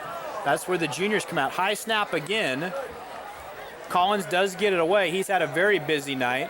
This time, St. Mary's gets a nice bounce inside the 25 to the 24. St. Mary's has had 3 possessions in the second half, and they've punted 3 times, 6 in the game to go along with 2 fumbles. Hard to score when that's happening. At the 24, Jesuit, their poorest field position of the night. They've been playing on the St. Mary's half of the field all night long. With a long drive here or a score, Jesuit could probably put this game away. St. Mary's may need a defensive score in this contest. 9-0 Marauders. 10 minutes to play in the game, opening game of the 2002 season. Long call from Bechet. Here's Welsh, and there's Alex Cook. A loss on the play of about 3, maybe even 4. Alex Cook all over the field, and you would expect that from a captain and a 3-year starter. Cook a 3-year starter, as is Michael Godfrey, who starts on the offensive line, and both are captains for the Rams. Under 10 minutes to play. And of course, the backfield has a different look for Jesuit without Buck in there. It's Armand Jackson and Joe Welsh. 2nd down and 14, the draw to Jackson. Gonzalez hits him. Jackson fights for more and gets up near the 25. A gain of about 5. As Jackson now has become the primary ball carrier with the injury to Buck. There was the hit by Gonzalez, but Jackson kept going. 3rd and just less than 10. 3rd and a long 9 for Jesuit. We near the 9-minute mark of the 4th quarter. Jesuit leading 9-0. Bechet in some trouble. Off the hands of Jackson, wouldn't have been anywhere near the 1st down even if he had held on. John Novella in coverage. And once again, the St. Mary's defense holds a punting situation. So in the second half, Jesuit has gone punt, downs, punt. Not a whole lot of offense in this game. Tony Franks likes the way the defense is playing. The defense is in mid-season form. Right now, the offense, though, is still maybe in summertime form.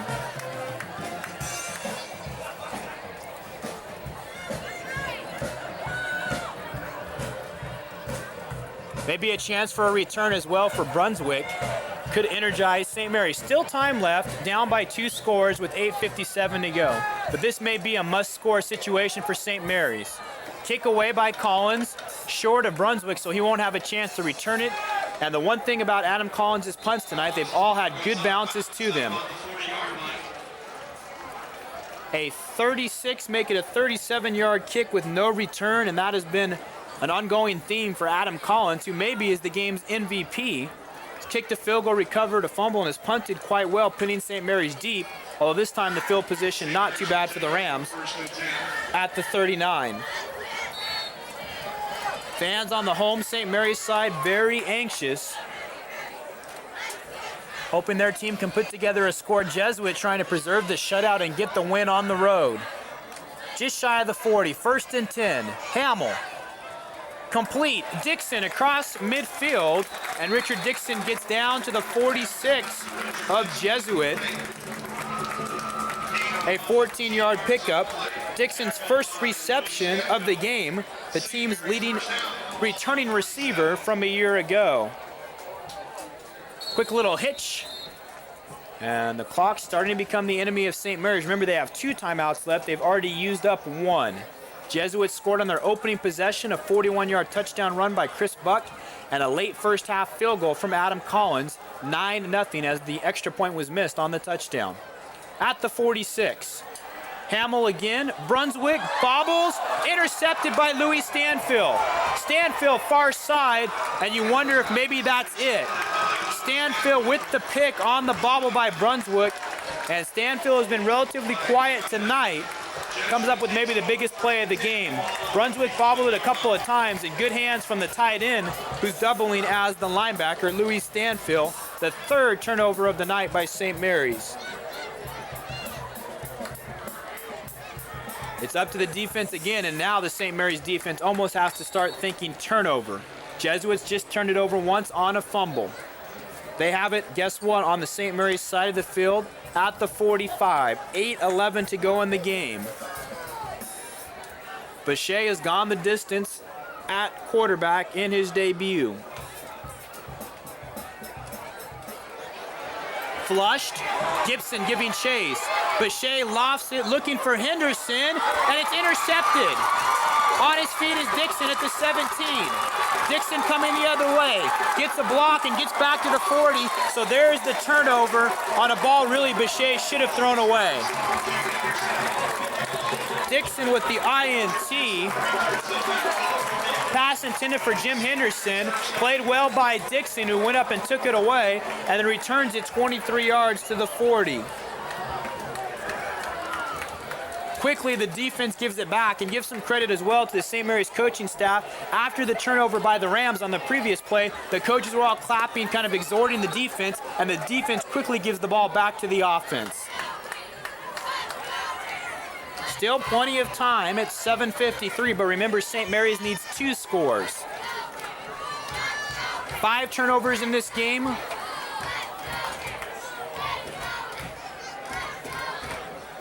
$20 penalties. It hasn't been a thing of beauty, but it is the opener, and 2 teams that are probably going to be pretty good before it's all said and done. At the 40, Hamill going up top, looking for Brunswick, and he overshoots him by a couple of yards. He had him, but just a little too long. Surprised Brunswick was able to get that open, but just a few yards too long. Tough one again next week for St. Mary's as they go to Franklin, a team they did defeat last year. Franklin will be coming off a tough one at Grant tonight, and then at Tracy for St. Mary's their first 3 games. We'll see them again here on October the 11th against Edison. 2nd down and 10 after the incompletion. Hamill dropping off the screen to Johnson. He has to change directions. We'll try the other side of the field. Gets a block from Hamill. Johnson running a long way. There are flags, 3. And that play had doom written all over it. Johnson is going to lose about 10 on the catch and run. And you're guessing the penalties are probably going to be blocking the back against St. Mary's. And that is a clip. So St. Mary's not helping themselves here offensively. You have to wonder how things would have been different had that ball been a little closer to Brunswick on the previous play. Hamill didn't have much of a choice. He was in trouble, and then Johnson's doing all he can to get free. But, of course, once you start giving ground, you're usually in trouble.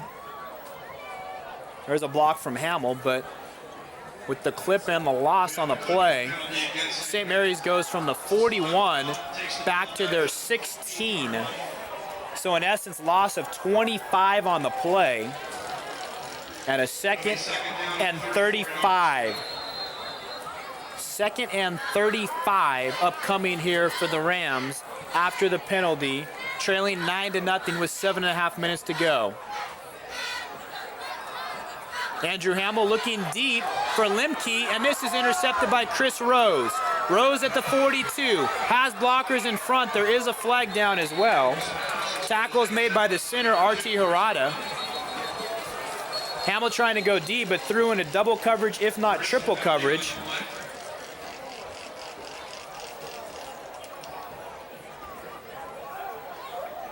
Ball fluttering a bit, picked off by Rose as Lemke, the intended receiver, was overshot. Let's see the call on the penalty. Ineligible man downfield on St. Mary's. Of course, that is declined. And it'll be first down Jesuit, and you just wonder how many times can the St. Mary's defense do it. And this time they're really backed in a corner. At their own 23, the Rams must defend. St. Mary's now with 4 turnovers, 2 interceptions, 2 fumbles. Awfully hard to win a game, especially one against the caliber of Jesuit when those things happen. Joe Welsh in the huddle right now, telling his team to finish this game off. And Chris Buck is back in there for Dan Carmazzi's Jesuit Marauders. Buck takes it, running off the left guard. There is a flag as well, and when hasn't there been? Mazgay, the tackler for St. Mary's. Roger Beeman will give us the call.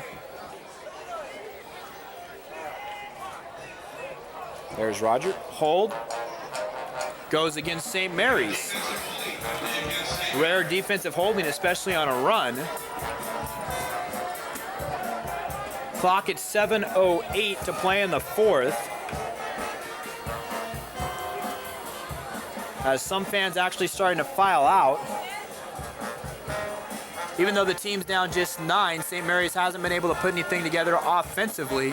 And now Jesuit with the penalty on St. Mary's inside the 15 to about the 12, and maybe a chance here to finish off the Rams.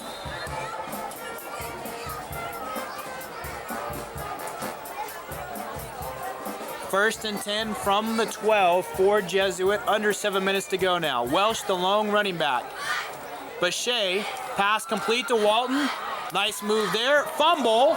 St. Mary's has it. Far side of the field. It's Novella. And Novella near the 45, and the defense has done it again. Can you believe that? DeLorean Walton going for extra yardage, and when hasn't that happened tonight when somebody's gone for extra yardage? They've fumbled. Walton fumbles inside the 5. John Novella picks it up, and he takes it up near the 45. So St. Mary's is not done yet, if you can believe that. And Cook, the man who made the tackle, but it looked like it was swatted out of there by Alex Gonzalez. And John Novella was, yes, Johnny on the spot.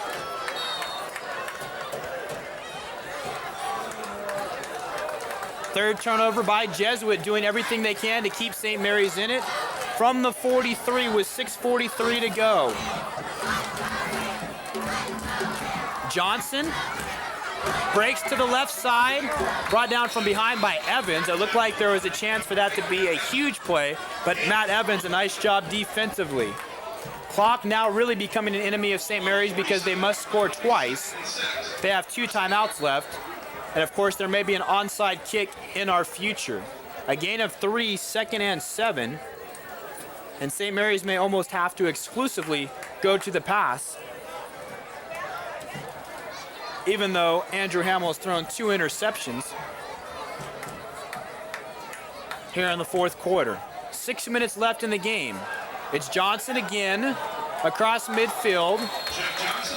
Lewis and Collins, the tacklers, actually Welsh and Collins, the tacklers, to the 48. Johnson picks up near 5. As he's past 80 yards, and it's 3rd down and a long 2. St. Mary's may even have to go to the no huddle here shortly. Still 5.5 minutes to go, though. 9-0 Jesuit. It was 6-0 at the half, or actually 9-0 at the half. A touchdown on the opening possession for Jesuit and a late field goal in the first half. Michael Wright, first down, St. Mary's to the 44. St. Mary's playing very patiently here on offense. Hamill gets the call from Tony Franks. And regardless, you have to laud the defensive effort from both teams, but that is often the case early in the year. The defenses seem to be ahead of the offenses, and that truly has been the case here tonight. Nearing the 5-minute mark of the fourth quarter. Here comes St. Mary's on a 1st and 10. Toss, Michael Wright. Play almost blown up by Welsh, but then Wright gets to the outside on the right side and up to the 38. A pickup of about 6. As Michael Wright now is carried on consecutive plays. 2nd and 4. 2nd and 4 with the ball at the 37.5. Now 4.5 to play as St. Mary's is almost losing 30 seconds of clock on every snap. High formation behind Hamill. 2 receivers to the right on the short side of the field. Hamill looks to the left. Brunswick, intended receiver well over his head. Clock does stop though. 3rd and 4 upcoming for St. Mary's. But there is a flag resting right at the 39-yard line. A hold against St. Mary's.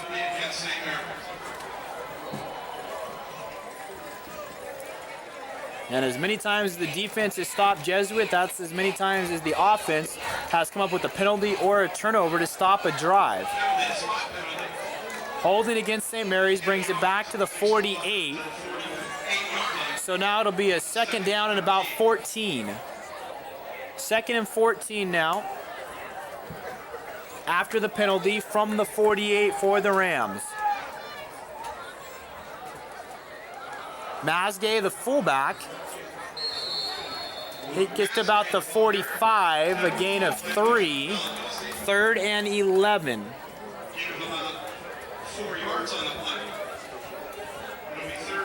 3rd and 11 upcoming with the ball resting at the 45. St. Mary's must get to the 34 of Jesuit as they trail the Marauders by 9-0. Hamill brings the play into the huddle.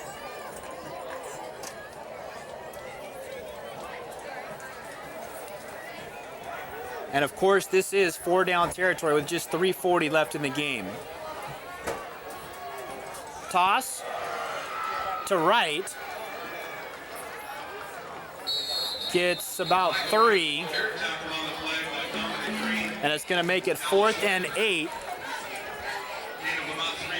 for the Rams. And clearly this is the game right here. A stop by Jesuit. They can probably run out the clock, especially with it being a 2-score game. Timeout on the field, timeout taken by St. Mary's. That leaves them with just 1. And obviously Tony Franks realized the enormity of this play.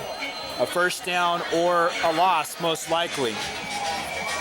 3:13 to go. Next week, Bear Creek and Lodi. Demetrius Snayer steps in for me. Then I'll be back the rest of the way. Bandon and Manteca in week 3 from Gus Schmidt. Fans here at St. Mary's haven't seen a lot of offense, but they've seen outstanding defenses on each side of the ball.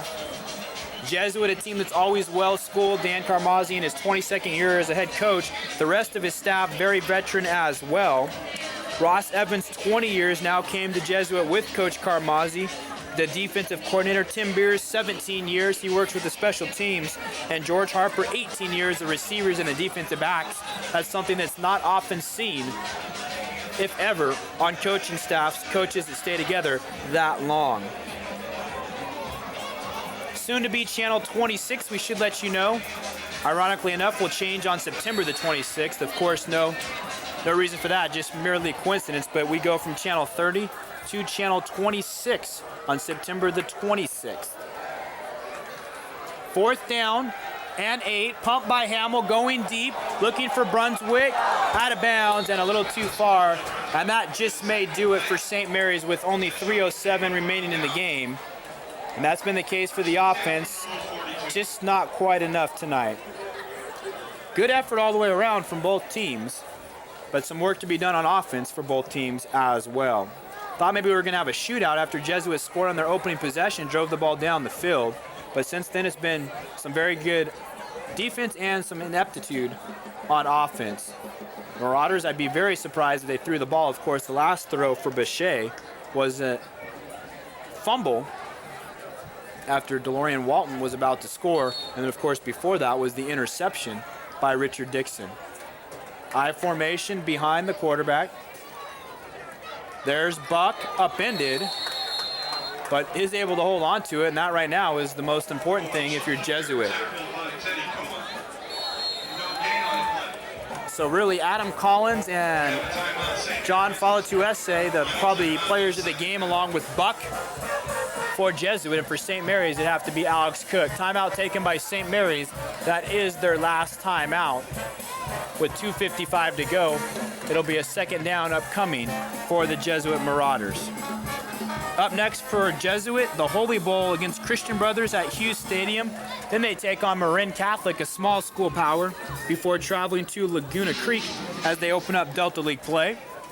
For St. Mary's next week as Saturday, they're at Franklin, then at Tracy, and they host Lodi before back here on October the 11th hosting Edison, a homecoming game. That's when we'll see the Rams again.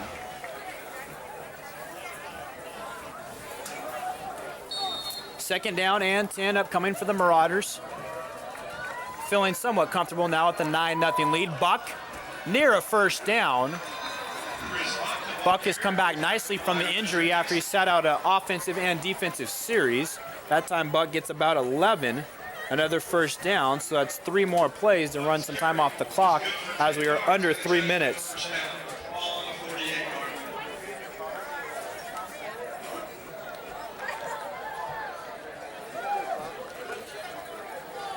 A young St. Mary's squad with so many juniors at skill positions. Gonna take some time, but you would think by midseason and late in the year the offense will be clicking, and if St. Mary's can get the offense anywhere near the defense, they'll be very good. And you could probably say the same for Jesuit. If the offense can match their defense, they'll be outstanding. Jesuit just unable to capitalize on some offensive opportunities. A late flag comes in.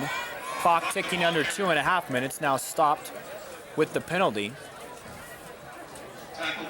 Here's Roger Beeman, who's earned his pay tonight. Personal foul going against the Rams. Maybe some frustration there, but you never want to have it.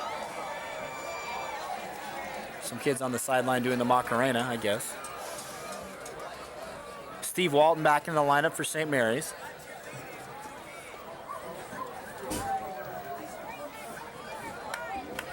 First down for Jesuit after the run by Buck and then the personal foul.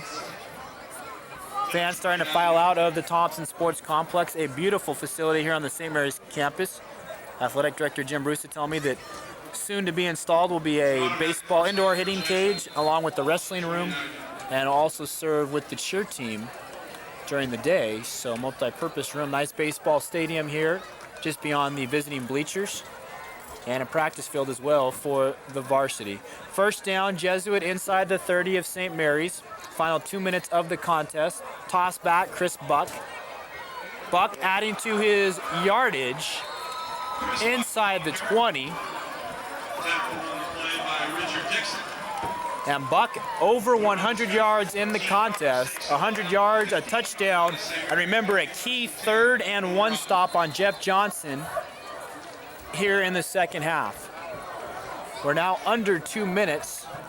St. Mary's defense has to be exhausted. They've been on the field, it seems like forever. A lot more in the first half, though, here than in the second half.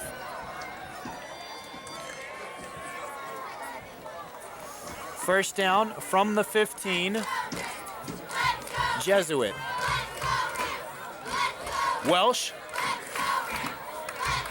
Fullback is tripped up. Steve Walton got him.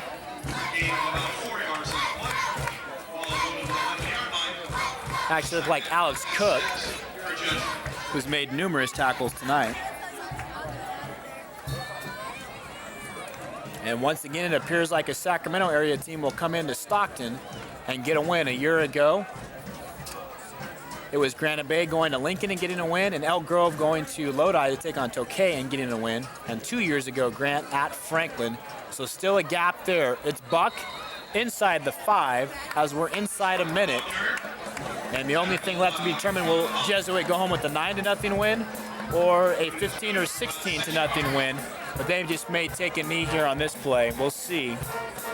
Probably only 1 snap left in the contest. 3rd and a yard.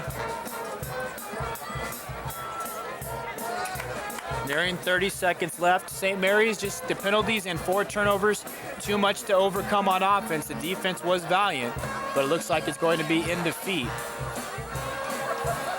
A run by Buck. He's hitting the backfield.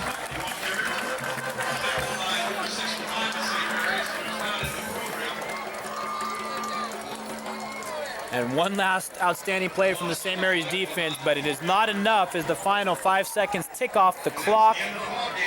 It will be a win in week 1 for Jesuit. They go on the road. Impressive defensively, but both offenses have the way to go, but that shouldn't be surprising here in week number 1. A 41-yard touchdown run by Chris Buck on the game's opening possession, missed extra point, and then a field goal by Adam Collins just before the half. 9-0 the halftime score, and 9-0 the final score as Jesuit gets the win over St. Mary's. Tony Franks unable to come up with the victory in his debut return in his second stint, but St. Mary's, I promise you, will get better, as will Jesuit. They will be a factor in Sacramento, and we may see Jesuit in the postseason. For our entire crew, Michael January, Leo Gales, Garrett Knapp, Sean Schrock, Demetrius Snayer, Nicole Ferran, and Nick Lujan, I'm Eric Allison. Good night from the Thompson Sports Complex. Next week, Bear Creek and Lodi, Demetrius Snayer and his debut. In 2 weeks, back at Manteca for Manteca and Bandon. Until then, have a good night. Thanks for watching.